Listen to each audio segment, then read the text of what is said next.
Hey Media Meal Gang, I just wanted to preface this with the footage is going to be limited in this video. I'm going to try and make it the best that I can.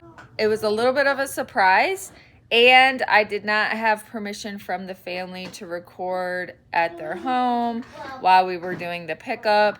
I try to get permission and record footage with big hauls like this ahead of time.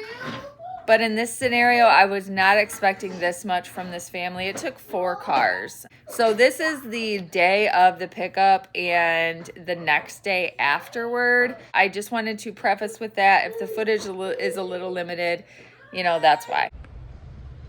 All right, that's my brother-in-law behind me. Really quick before the light changes here at the traffic light. This family has over 9,000 books. It worked out really well because they had some other things that I'm going to be bringing to the Migrant Health Fair. But they had over 9,000 books. They had flooding at one point, so a lot of those books, about half of them were gone. They put out 2,600 for sale at a sale that they were working on, and sold some and then are giving me the rest. So I probably have over 1,500 books in my car, my brother-in-law's car, and then behind me are 2 more cars they offered to help us unload. So that is what we are doing. Tires. Ooh. You can put that box on top of there. We can probably maybe stack some banker boxes over there, depending if they have more. Well, we'll stack bags up right here. Yeah. We could bring some bags over into here. That's what I was thinking, because it's only temporary. We just need a pack. Yeah.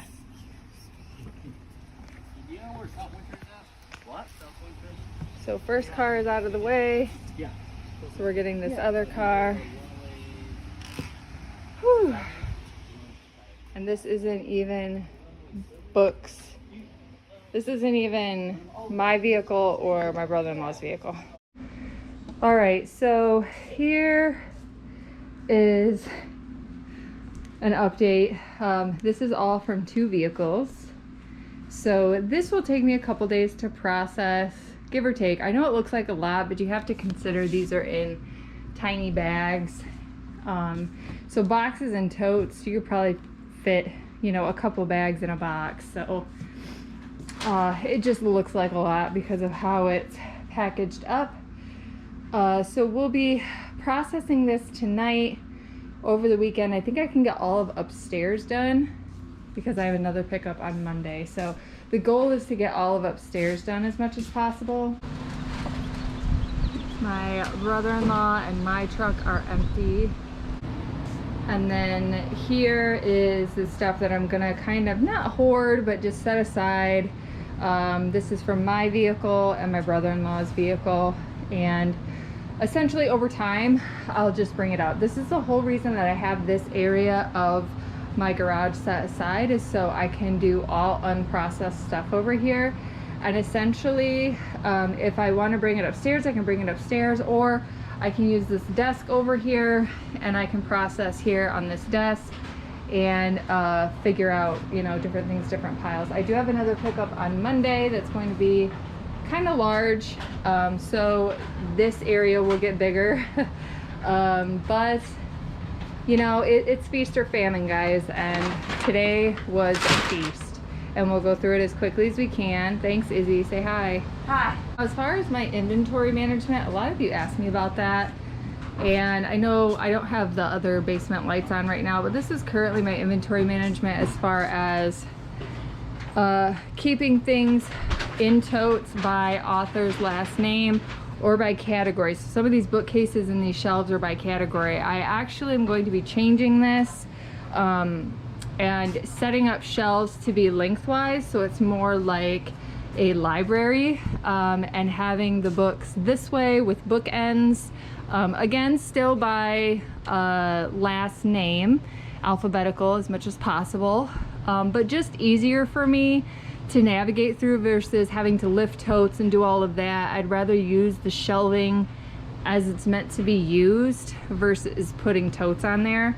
The totes I'll still keep. I will use them for some things, but overall that will be the goal.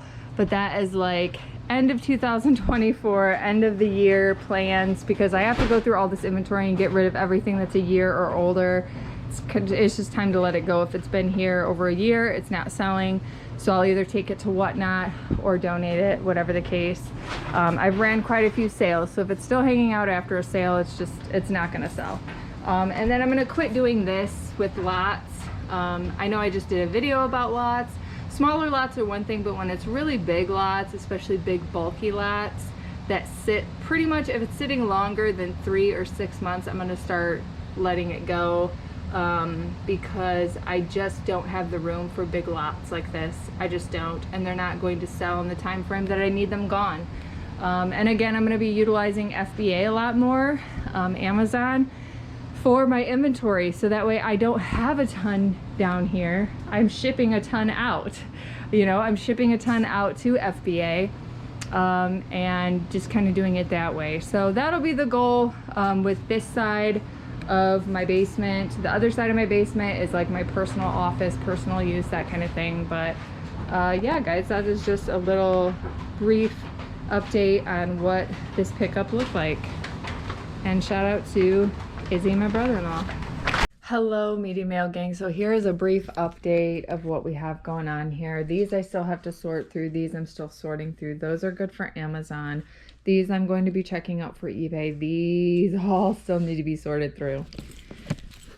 So far we have quite a bit that we still have to go through. I essentially took Friday completely off because there was a death in the family and I needed to just focus on that and decompress. With brief analytics, let's look at this here. Yesterday we had 16 accepts with a total estimated profit of $146, and that was books that I scanned once I came home, just to kind of keep myself busy later that night. So I did scan some books, and that was the total with those. Today, so far, I've just started for the day. We have 8 accepted and a total estimated profit of $55.02. So based on what I've scanned through between Thursday, Friday, and today, I'm about at $300, maybe a little bit over. That doesn't include eBay. And then on Sunday, I'm going to be doing a Whatnot auction. I have so many great books. None of these are ex-library. So the ones that aren't really profitable for Amazon or eBay, I'm going to be taking to Whatnot. Dollar starts, I'm just going to play around with it. I'm probably going to list, 50 or so books and just put it up, have a quick auction, run it. Even if they all sell for $1 a piece, that's awesome. I've gotten to rehome some books and get them out the door.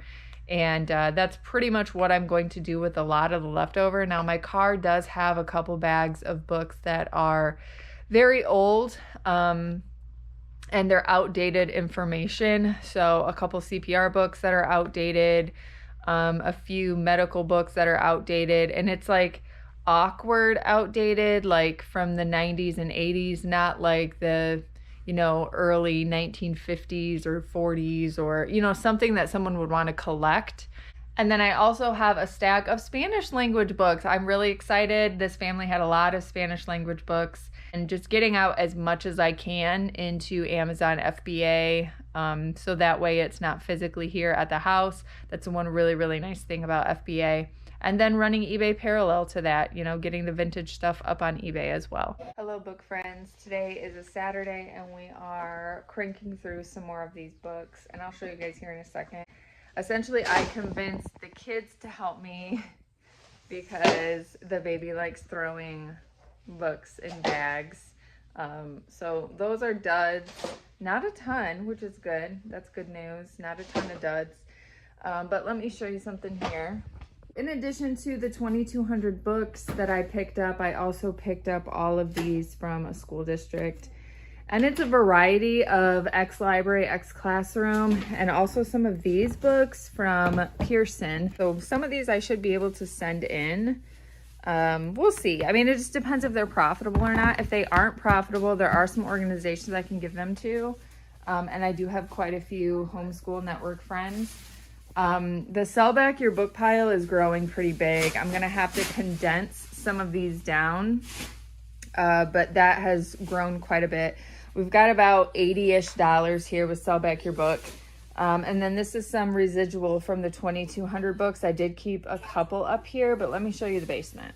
So I'm just gonna turn on one light here just to kind of show you guys. I have a couple other light fixtures, but I'm just gonna turn this one on for the sake of the video.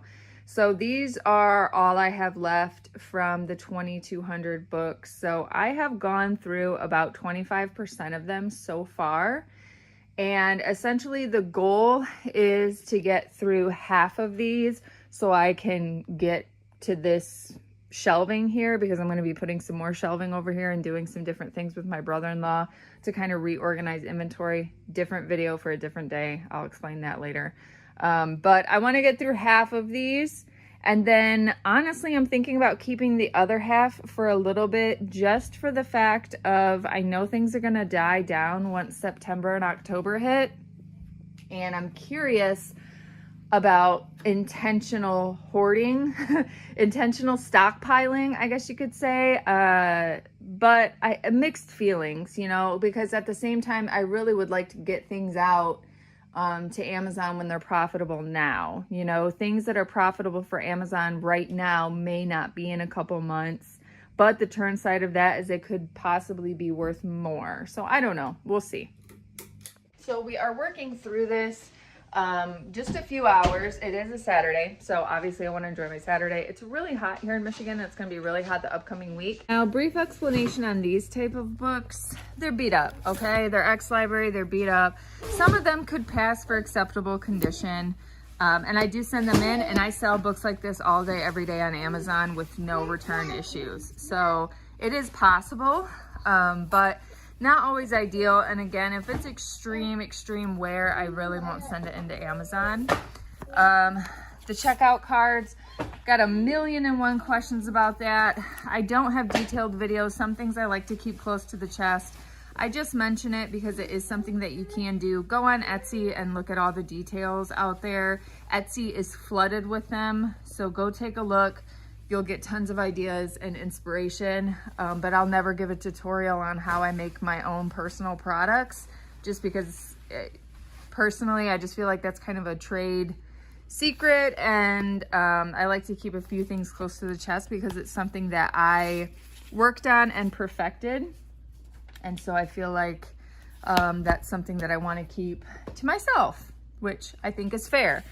So for these, I go through that and then I just kind of look at condition, and if it's good for Amazon, great. If not, I do have a lot of free little libraries that I need to fill up. So that will actually be the next thing that we're doing a little bit later on today. I have a package to get out for eBay and an Amazon shipment order to finish up. We'll get those out and then drop off quite a bit to the free little libraries and then to Goodwill. And then I'll kind of be done for the day. I want to be done by 2 o'clock. Those of you that are wrestling people, it's Clash at the Castle today. So I'd like to watch that and kind of relax and enjoy my Saturday a little bit. This is what my Saturday kind of looks like for the most part. I try to work a little bit, mostly in the morning. And then by the afternoon, evening, I can relax and kind of enjoy my day. Again, this is something I don't necessarily have to do, but because of how this week has kind of gone and then going back and forth with everything going on with my grandpa's estate, my week has just been thrown off entirely. Wednesday felt like Monday, and today kind of feels like a Monday again-ish. I'm just trying to navigate that and get as much done as I can to still kind of enjoy my weekend.